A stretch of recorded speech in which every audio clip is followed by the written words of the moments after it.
दोस्तों, मैं श्रीकांत आप सभी का हार्दिक स्वागत करता हूं हमारे इस YouTube चैनल पर। हम बीएसटीसी और चतुर्थ श्रेणी और आने वाली राजस्थान की हर वैकेंसी के लिए जो महत्वपूर्ण सब्जेक्ट होता है हिंदी, वो पढ़ने जा रहे हैं। उसमें हमने एक अगली क्लास में संज्ञा शुरू की थी। आज उसी कड़ी में संज्ञा की दूसरी क्लास है और उसमें हम जानेंगे कि पिछली बार हमने पढ़ लिया था कि संज्ञा के 3 भेद होते हैं, जिसमें व्यक्तिवाचक, जातिवाचक और भाववाचक। आज हम जातिवाचक के कुछ 2 भेद हैं, वो देखते हैं किस प्रकार से रहने वाले हैं। तो जातिवाचक संज्ञा,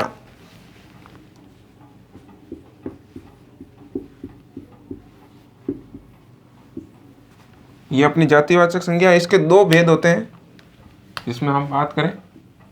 पहला होता है समुदायवाचक और दूसरा होता है द्रव्यवाचक। द्रव्यवाचक समुदायवाचक जिसमें सजीवों की बात हो, जिसमें समूह का बोध हो, जाति का बोध हो, तो वो समुदायवाचक होता है। तो हम बात करें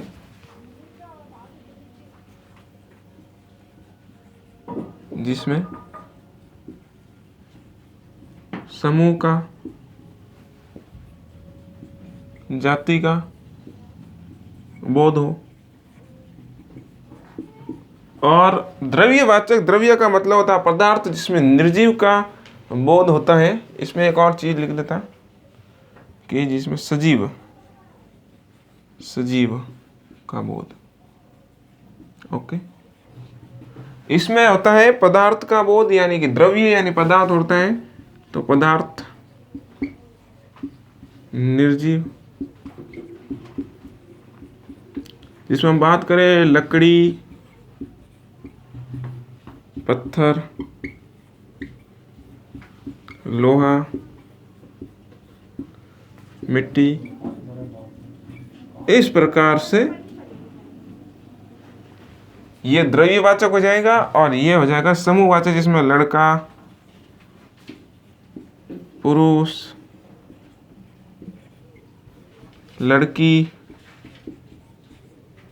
इस प्रकार से होता है। तो ये जाति परवाचक के 2 प्रकार होते हैं। ओके, अब हम आगे कुछ ऐसे टॉपिक लेंगे, ऐसे फैक्ट लेंगे जो सीधे एग्जाम में पूछे जाते हैं और पूछे गए हैं। जैसे कि हमारा आज पहला जो हम ले रहे हैं टॉपिक फैक्ट, जिसमें हम बात करें कि जातिवाचक संज्ञा से व्यक्तिवाचक संज्ञा में प्रयोग होता है। जातिवाचक संज्ञा का व्यक्तिवाचक में प्रयोग होता है। किस प्रकार होता है हम देखते हैं अभी। यदि आप नोट्स बना रहे हैं तो साथ ही साथ बनाते जाइए भली, और नहीं भी बना रहे तो भी साथ में रफ कॉपी लेकर बैठेंगे तो आपको ज़्यादा आसानी होगी याद करने में। और आपको यदि नोट्स, क्विज, वैकेंसियों के बारे में खबरें वगैरह चाहिए तो हमारा टेलीग्राम चैनल है जीके बाई श्रीकांत रेगर, उसे ज्वाइन जरूर करें। सर्च कर देना जीके बाई श्रीकांत रेगर, जिसमें हमारा चैनल का लोगो दिख जाएगा। आपको नाम लिख के बता देता हूँ आपको कि GK by Shrikant Regar, GK by Shrikant Regar, ये अपने टेलीग्राम चैनल का नाम है। ओके, तो इसे ज्वाइन जरूर कीजिएगा। आगे बढ़ते हैं। हमारा टॉपिक का नाम है जातिवाचक संज्ञा का व्यक्तिवाचक संज्ञा में प्रयोग। जातिवाचक संज्ञा का व्यक्तिवाचक संज्ञा में प्रयोग किस प्रकार होता है वो देखते हैं।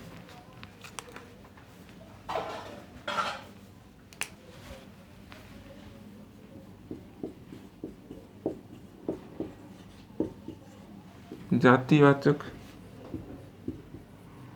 संज्ञा का व्यक्तिवाचक में प्रयोग।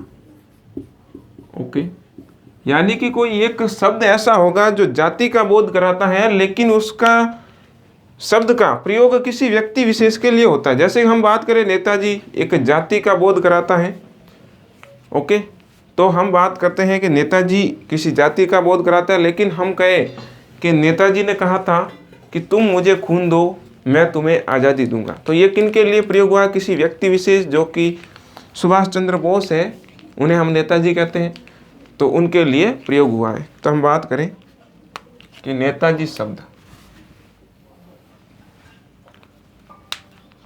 नेताजी, नेताजी ऐसे तो एक जातिवाचक संज्ञा है, क्या है? क्योंकि ये पूरे समूह का बोध करा रही, लेकिन मैं यहाँ पर व्यक्तिवाचक के रूप में प्रयोग करूँ तो देखना कि नेताजी ने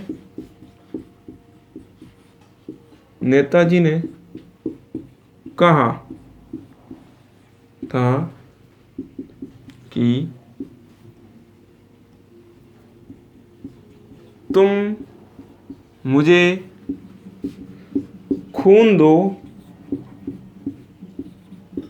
मैं तुम्हें आज़ादी दूंगा, मैं तुम्हें आज़ादी दूंगा। ओके, तो नेताजी ने कहा था कि तुम मुझे खून दो मैं तुम्हें आज़ादी दूंगा, यहाँ पर व्यक्तिवाचक संज्ञा के रूप में प्रयोग हुआ है नेताजी शब्द का। वैसे तो ये जातिवाचक है, लेकिन नेताजी शब्द का कैसे उपयोग हुआ है? व्यक्तिवाचक के रूप में उपयोग हुआ है। अगला हम एक और शब्द देखें,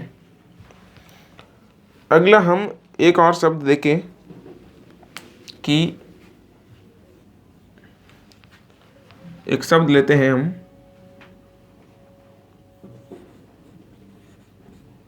चाचा। चाचा किसी समूह का, व्यक्ति का या किसी एक जाति का बोध करा रहा है कि चाचा कोई एक नहीं है, चाचा बहुत सारे होते हैं। इसलिए अब हम बात करें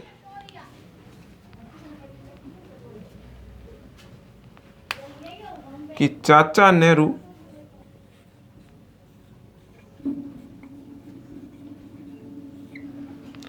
भारत के प्रथम प्रधानमंत्री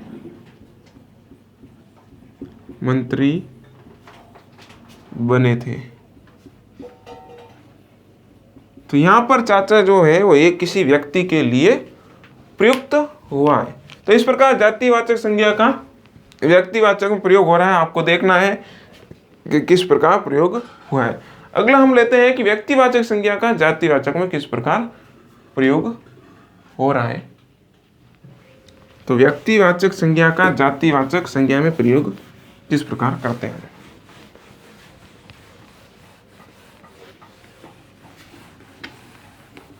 इससे पहले भी मैंने राजस्थान जीके की बहुत सारे क्लासें डाली है, आप वो जरूर देखिएगा। और यदि आप हमारे चैनल पर पहली बार आए हैं तो सब्सक्राइब करें, लाइक करें और ज़्यादा से ज़्यादा लोगों के पास शेयर करें। अब हम बात करते हैं कि व्यक्तिवाचक संज्ञा का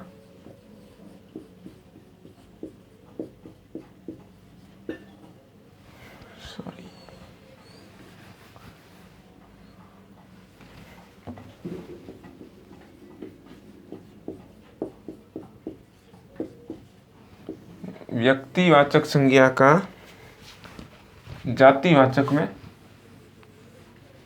प्रयोग। किसमें? जातिवाचक में। अब किस प्रकार होता है व्यक्तिवाचक संज्ञा का जातिवाचक में? यानी व्यक्तिवाचक क्या होता है? किसी विशेष स्थान, विशेष व्यक्ति, विशेष जगह का नाम होगा, यानी किसी विशेष का नाम होता है, वो किसी एक का ही नाम होता है, वो व्यक्तिवाचक का नाम होता है। जैसे कि हम बात करें कि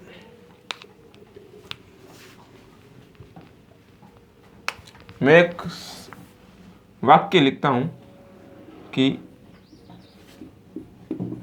फ्रांस की, या हम बात करें फ्रांस का, ऐसे लिखते हैं कि पेरिस फ्रांस का एक शहर है। तो पेरिस एक फ्रांस का शहर है। यह किसी एक शहर का बारे में बता रहा है, मूल जो शहर है उसके बारे में, व्यक्ति या स्थान विशेष के बारे में बता रहा। पेरिस फ्रांस का एक शहर है। अब इसी को मैं लिखूं अलग तरीके से कि जयपुर को पूर्व का पेरिस कहते हैं। पूर्व का पेरिस कहते हैं। तो यहां पर जातिवाचक कैसे बनाइए, क्योंकि जयपुर का नाम तो जयपुर है, लेकिन यहां पर तुलना की जा रही है पेरिस से। तो जहां पर तुलनात्मक कार्य, तुलनात्मक होता है विषय, वहां पर हम व्यक्तिवाचक संज्ञा का जातिवाचक के रूप में देखते हैं। जैसे कि पेरिस एक है, लेकिन ये जयपुर को पूर्व का पेरिस कहते हैं या भारत का पेरिस कहते हैं। हम कहें चाइना का पेरिस कुछ और होगा। पाकिस्तान वाले अपने शहरों को कोई पेरिस कहते होंगे, वैसे है नहीं उनके, पर कहते तो होंगे ना। उसी प्रकार अन्य देश वाले, अन्य स्थानों वाले, अफ्रीका वाले, अमेरिका वाले, सब अलग अलग अपने शहर का किसी को कहते होंगे कि अपने देश का पेरिस है। इसी प्रकार जयपुर को पूर्व का पेरिस कहते हैं। तो यहाँ पर तुलना की गई है और बहुत सारे पेरिसों के बारे में बताया है, लेकिन पेरिस तो मुख्य रूप से एक ही है। तो ये एक व्यक्तिवाचक है और यह एक जातिवाचक है। ओके, अब हम बात करें, एक वाक्य और है इसमें कि आजकल जयचंदों की कमी नहीं है। आजकल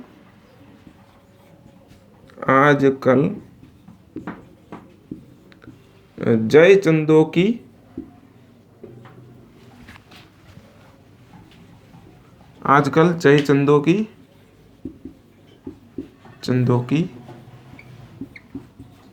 कमी नहीं है। किसकी कमी नहीं है? जयचंदों की। जयचंद क्या होता है? जयचंद एक व्यक्ति का नाम होता है। तो ये तो व्यक्तिवाचक हो गई। तो फिर जयचंदों की कमी क्यों नहीं है? क्योंकि जयचंद से तुलना की जा रही है उन व्यक्तियों की। किन व्यक्तियों की? जयचंद कौन था पहले तो ये पता होना चाहिए। जयचंद एक राजा था जिसकी पुत्री संयोगिता थी। उसकी पुत्री से पृथ्वीराज ने शादी कर ली, यानी भगा कर ले गया, और उससे गुस्सा हुआ जयचंद, और फिर विरोधी राजा से मिलकर पृथ्वीराज को हराया उसने। और फिर उसी ने, जिसने पृथ्वीराज को हराया, उसी ने जयचंद की हत्या कर दी। तो उस पर तो उल्टा हो गया, जिसके लिए गड्ढा खोदा था उसी गड्ढे में वो खुद पड़ गया। इसलिए कहा जाता है कि आजकल जयचंदों की कमी नहीं, यानी कि खुद घर का भेदी लंका ढाए, वो भी होता है ना, उस प्रकार से। यानी खुद मिलकर पृथ्वीराज को हरवाया और फिर खुद भी मारा गया, उस प्रकार से। तो ये कुछ उदाहरण हो गए। इसी प्रकार से उदाहरण आते हैं, और ये तो कई बार आया हुआ है। भली रीट के एग्जाम में देख लेना, आप ऐसा ही देख लेना, बहुत सारे एग्जामों में आया हुआ है। आजकल जयचंदों की कमी नहीं है। अगला हम देखें तो भाववाचक संज्ञा का बहुवचन बनाने पर वो जातिवाचक में बदल जाता है। यानी भाववाचक संज्ञा होती है, उसको अगर बहुवचन में बदले तो वो जातिवाचक हो जाती है। कैसे बात करते हैं हम?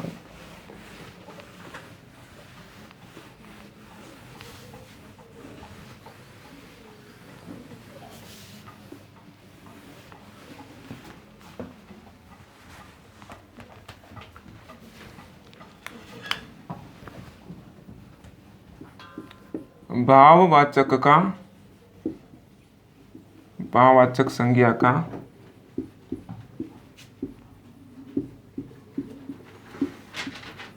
बहुवचन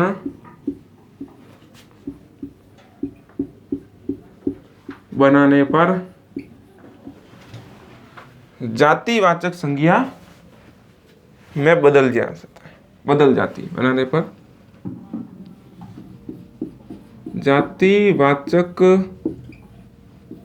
में बदल जाती है।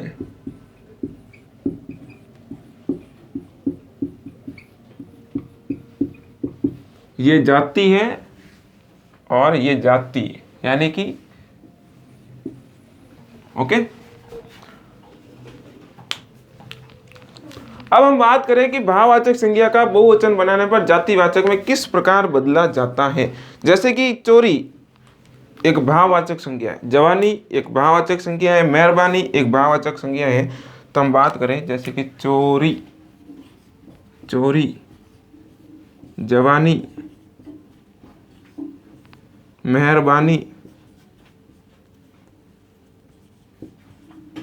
अगर मैं इसको बहुवचन करूं तो क्या होगा, चोरी का हो जाएगा चोरिया, चोरिया। बहुत सारी चोरियां हो जाती है, कई प्रकार की चोरियां होती है, पैसों की, धन की, अलग अलग प्रकार की चोरियां होती है, अनाज की। जवानी तो जवानियां, मेहरबानी तो मेहरबानियां। तो यहाँ पर यह सब किस में बदल गए, जातिवाचक में, जबकि ये क्या हो गए, ये भाववाचक है। तो हमने देखा कि भाववाचक संज्ञा को बहुवचन बना ले तो वह जातिवाचक में बदल जाती है।